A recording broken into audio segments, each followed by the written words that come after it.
আলাইকুম, সবাই কেমন আছেন? আশা করি সবাই ভালো আছেন।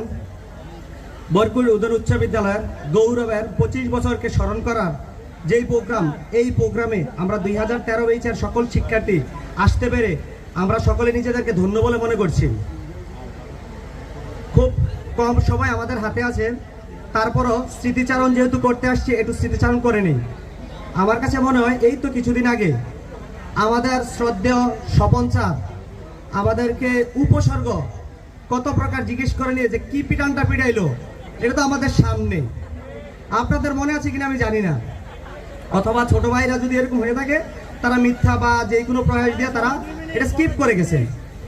আপনাদের খুব একটু সময় নিচ্ছি, আপনাদের একটা ঐতিহাসিক ঘটনা বলি, 1 মিনিটের বেশি নেব না। বাংলাদেশ আর ওয়েস্ট ইন্ডিজের একটা ম্যাচ চলতেছিল, তো আমরা স্কুলের পিছনে আমরা খেলা দেখতেছিলাম। তো আমরা ছাত্রছাত্রীরা ক্লাস ফাঁকে দিয়ে খেলা দেখতেছিলাম।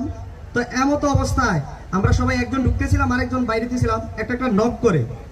কিন্তু কিছুক্ষণ পরে দেখলাম টপাটপ 5-7টা নক পড়তেছে। আমরা তো রেগে খুব মানে সেই লেভেলের রাগ, দরজা খুইলা বকা দেবো এমন সময় দেখি আমাদের সামনে এক মহিষী নারী দাঁড়াই আছে। আমার কাছে মনে হয় আপনারা সবাই বুঝতে পারছেন এই মহিষী নারীটা কে। আপনারা কি বলবেন কে? নাসিমা আপা সম্পর্কে মানে একটা মানুষ বা একটা টিচারে কতটা ভালোবাসলে মানুষ এই রকম কথা বলার পরে আকার ইঙ্গিতে বুঝে যায়, আমি আপনাদের ভাষায় বলে বোঝাতে পারবো না।